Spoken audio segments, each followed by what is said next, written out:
porque el Evangelio es el mensaje central del cristianismo. Y en tal sentido necesitamos saber qué es el Evangelio, pero también conocer qué no es el Evangelio. Porque aun cuando tenemos la buena intención de llevarle el mensaje a cada persona que Dios va a poner en el camino, y le hablamos acerca de que la Biblia es palabra de Dios, de que Cristo es nuestro Redentor, nuestro Salvador, y quizás le argumentamos otras cosas que realmente son ciertas, pero lamentablemente no es el mensaje del Evangelio.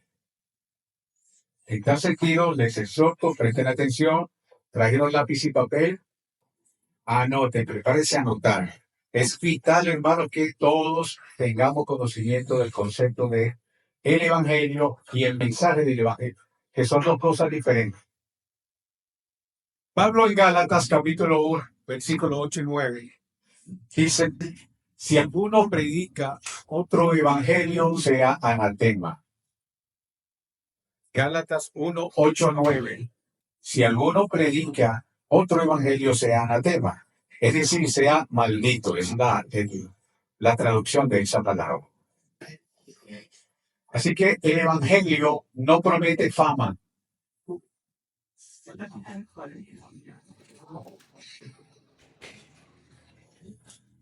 Bueno, y repito, prestemos atención, hermano, porque esto es vital y anotemos. Y tengo ya corto tiempo, así que necesito que presten atención y escucha para que puedan anotar. Entonces, les decía que el Evangelio no promete fama, no promete prosperidad. El Evangelio no invita al entretenimiento, porque el Evangelio no es emoción. Lamentablemente, en muchas iglesias se promueve un Evangelio sin la cruz, sin confrontar el pecado. Y si cuando mostramos el Evangelio no confrontamos el pecado de quien nos está escuchando, hermanos, eso no es el Evangelio. El Evangelio es obediencia y transformación. Hace poco le escuché decir a un pastor dominicano, Miguel Núñez, decir que el Evangelio es poder y no cualquier poder, es poder de Dios que salva al hombre de su propio pecado. Pero desde las iglesias, lamentablemente, desde muchas iglesias, cuando se anuncia el Evangelio, ¿qué es lo que se dice? Cristo murió por ti. Es verdad. Si lo aceptas, Él arreglará tu vida. Si aceptas a Cristo como tu Señor y Salvador, tu matrimonio va a estar bien, va a estar fortalecido. Si vienes a Cristo ahora, te ayudará económicamente. Acepta a Cristo porque Cristo te ama. Debemos tener cuidado con esta frase. Decirle a cualquiera, Cristo te ama.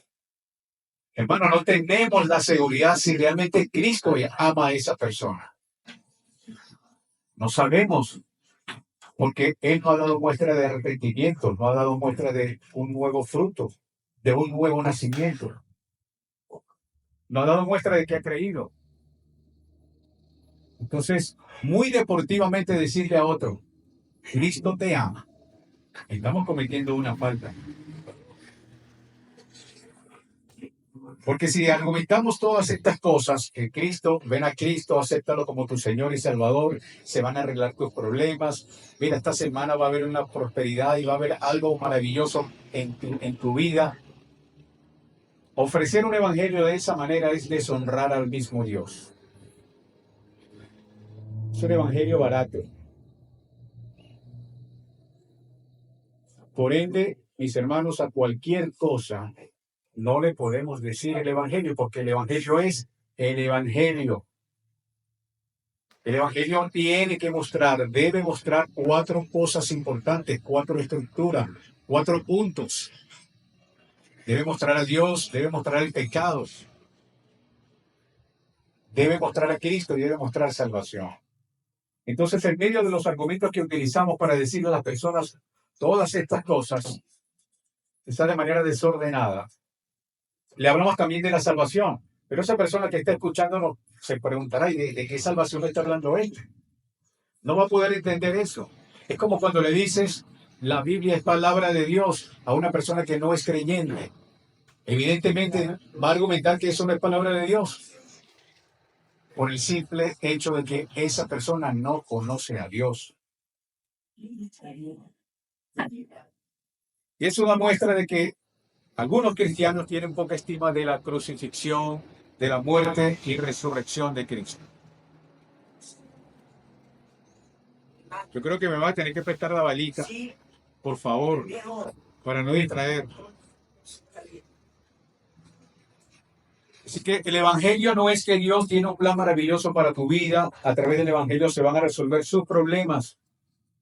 El mal llamado Evangelio de la prosperidad promueve tres cosas. Primero, Dios quiere que seas materialmente rico, que tengas abundancia de dinero. Por eso en algunos lugares manipulan. Siembra, piden siembra, para que pactes, para que diezmes, con fe, grandes sumas de dinero. Y si no ves prosperidad en tu vida es porque no has dado con alegría y con fe. Así que el otro punto es que tengas buena salud y el tercero, que vivas feliz aquí en la tierra. Más o menos, a grosso modo, son puntos esenciales que se promueven en la prosperidad evangélica. El mal llamado o el mal llamado evangelio de la prosperidad. Pero mis hermanos, el gran problema de la humanidad no es que usted tenga o no tenga dinero. El gran problema de la humanidad no es que usted sea feliz o no en su matrimonio. El gran problema de la humanidad no es que usted tenga la camioneta de último modelo. El gran problema de la humanidad no es que usted pueda viajar todos los fines de semana. El gran problema de la humanidad es el pecado. Un ser humano que está muerto en su delito y pecado únicamente va a ser feliz por gracia de Dios cuando espiritualmente esté libre. Esa sí es la verdadera prosperidad, la prosperidad en Cristo. Uno de los resúmenes de lo que es el Evangelio se pueden conseguir allí en 1 Corintios capítulo 15, versículos 3 y 4.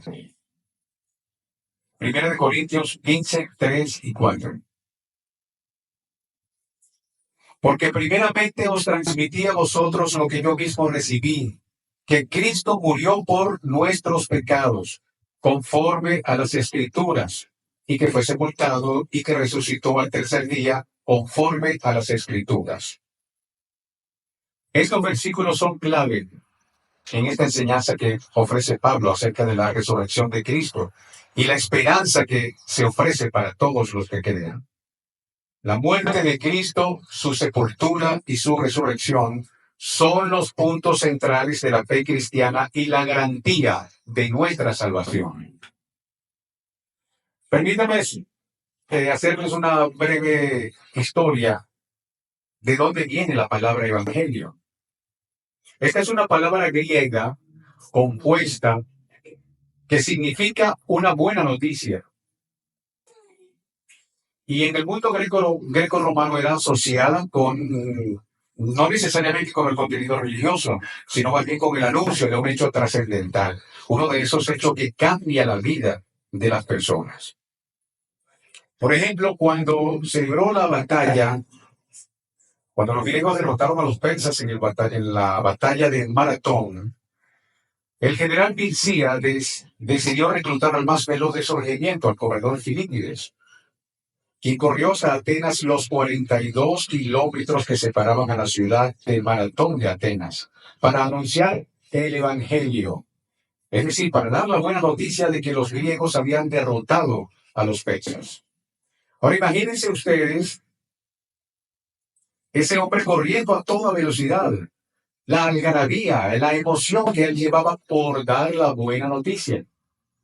Iba a dar una noticia de salvación. La amenaza de los persas había sido eliminada. Cuando cuenta la historia que cuando Filipides entró allí a la ciudad, cayó y murió. Solo alcanzó a decir, hemos vencido. Así que es un honor a Filipides, por cierto, en la que cada año se corre en la ciudad de Nueva York los 42 kilómetros de la maratón. Y allí surge el nombre. Y esto nos lleva a entender que el Evangelio es el anuncio de un hecho histórico, tal como lo enseña Pablo aquí en 1 de Corintios, capítulo 15, versículos 3 y 4.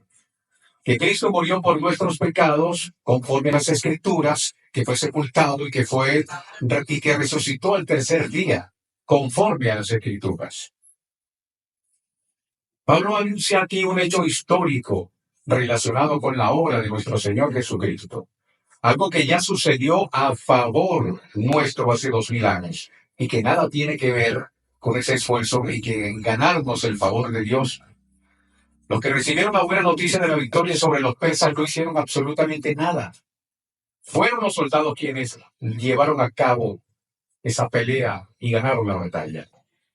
Bueno, el Evangelio es el anuncio de una buena noticia que tiene que ver con lo que Dios hizo para salvar a los seres humanos del pecado. Esto es lo que separa, el Evangelio es lo que separa al cristianismo del resto de las religiones del mundo. La mayoría de ellas, ¿qué dicen? De esas religiones, te dicen lo que debes hacer para poder ganarte el favor de Dios, mientras que el Evangelio dice que es el anuncio de lo que Dios hizo en Cristo para poder rescatar al hombre de su pecado. El Evangelio se centra en la persona y obra de nuestro Señor Jesucristo. Él ya ganó la batalla a nuestro favor. Y una batalla atroz con el pecado y con la muerte. Y aquellos que por fe reciben el Evangelio son los beneficiarios de aquella gran victoria que Cristo obtuvo en la cruz. De manera que debemos tener claro que el Evangelio es un anuncio histórico. El Evangelio está centrado en la persona y en la obra de nuestro Señor Jesucristo. Sin Cristo no hay Evangelio. Él es la buena noticia del Evangelio. El mensaje evangelizador es el mensaje de Cristo y de Él crucificado, el mensaje del pecado del hombre y de la gracia de Dios, de la culpabilidad humana y del perdón de Dios, de un nuevo nacimiento y del don del Espíritu Santo. Así que como ya lo dije, lo repito, el mensaje del Evangelio tiene 4 ingredientes: Dios, el pecado, Cristo y salvación. Cuando nosotros prediquemos el Evangelio, si no incluimos estos puntos, estaremos hablando de cualquier cosa menos del Evangelio. El Evangelio tiene que estar centrado en estos puntos. La persona que nos está escuchando, la persona que no es creyente, debemos llevarlo a que comprenda quién es Dios y a que reconozca. Que Dios nos ayude en ese momento para que esa persona reconozca cuál es su condición pecadora delante de ese Dios que lo creó. Entonces, esa persona podrá comenzar a entender el mensaje de la salvación. Así que definamos qué es el Evangelio. Anoten, por favor. Anoten. ¿Qué es el Evangelio? El Evangelio es el mensaje que anuncia la salvación solo por gracia de Dios a pecadores que no la merecen. Repito, ¿qué es el Evangelio? Es el mensaje que anuncia la salvación solo por gracia de Dios a pecadores que no la merecen. Ajá. ¿Y cuál es el mensaje? Porque me está diciendo que el Evangelio es un mensaje. ¿Cuál es ese mensaje? Bueno, este mensaje es donde vamos a incluir esos 4 puntos. El mensaje. ¿Cuál es el mensaje? El mensaje es una buena noticia que comienza con una muy mala noticia. Y es que Dios creó al hombre bueno en un estado de santidad y felicidad. Sin embargo, el hombre, llámese Adán, cae por su pecado y siendo Adán representante de toda la raza humana, bueno, pues toda la raza humana cayó con él en esa naturaleza del pecado. A partir de ese momento, la ley de Dios lo condena como pecador y lo hace merecedor de la ira divina y lo castiga eternamente en el infierno porque el hombre está muerto en sus delitos y pecados y por sus propios medios ese hombre no puede salir de ese estado de condenación. Esa es la mala noticia. La repito para que vayan meditando allí. El mensaje es una buena noticia que comienza con una muy mala noticia. Y es que Dios creó al hombre bueno en un estado de santidad y felicidad. Sin embargo, el hombre cae por su propio pecado. Y siendo Adán representante de toda la raza humana, pues toda la raza humana cayó con él en esa naturaleza de pecado. A partir de ese momento, la ley de Dios lo condena como pecador y lo hace merecedor de la ira divina y lo castiga eternamente en el infierno, porque el hombre está muerto en sus delitos y pecados y por sus propios medios el hombre no puede salir de ese estado de condenación. Esta es la mala noticia.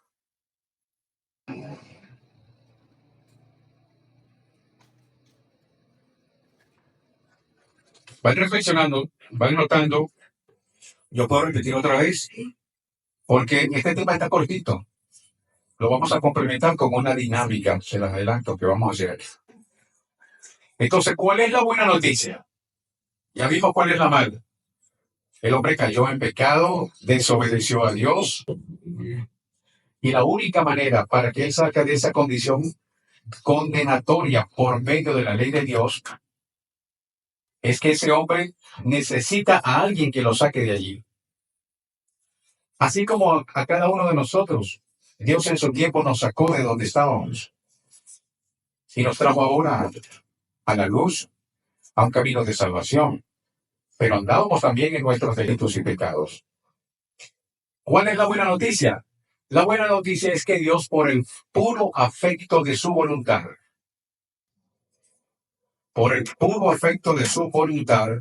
decidió escoger de toda la raza humana a un número incontable de seres humanos para salvarlos de esa condición. Siendo el Redentor su propio Hijo, quien se hizo hombre sin dejar de ser Dios y nació bajo la ley, se sometió a los sufrimientos de esta vida y a la ira de Dios, murió la muerte más maldita de la época y estuvo por el poder de la muerte por un tiempo. Todo esto con el firme propósito de ¿qué? De poder redimirnos eficazmente ese pueblo que Él ha escogido.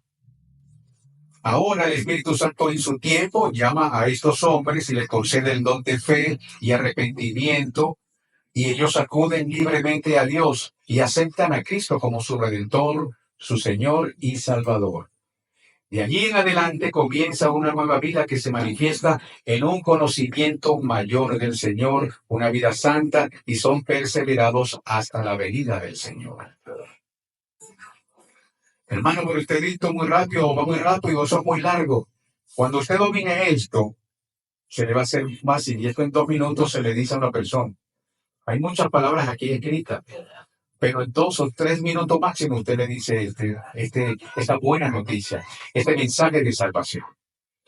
Entonces recapitulo rápidamente. ¿Qué es el Evangelio? ¿Lo anotaron?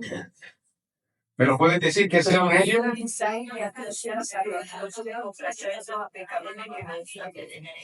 Muy bien. ¿Y cuál es ese mensaje? No me lo digan. Yo lo voy a repetir. Necesito que anoten. ¿Cuál es el mensaje? El mensaje es una buena noticia que comienza con una muy mala noticia. Y es que Dios creó al hombre bueno en un estado de santidad y felicidad. Sin embargo, el hombre cayó por su pecado Y siendo Adán representante de toda la raza humana, pues toda la raza humana cayó con él en esa naturaleza de pecado.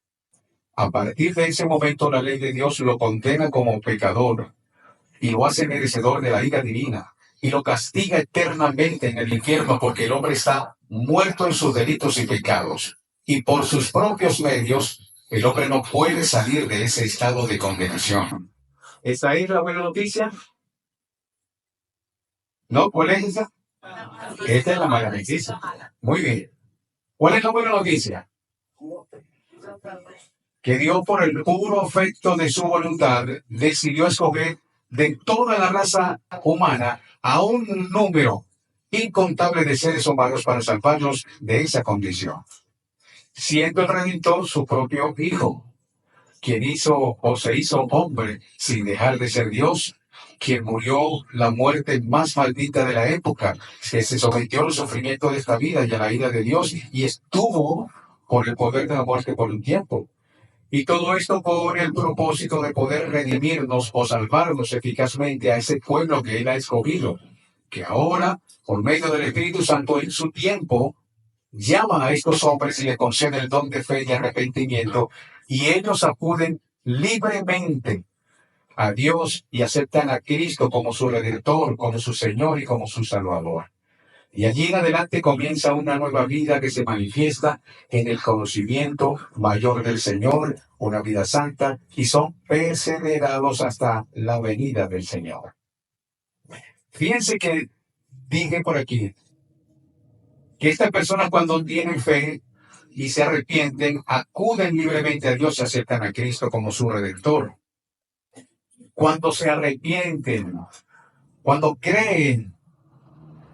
Por eso es que mientras la persona no cree, es absurdo que le digamos, Cristo te ama, Cristo tiene algo bueno para ti. No estamos seguros que Cristo ama a todo el mundo. O ya lo estamos viendo, pero no sabemos si esa persona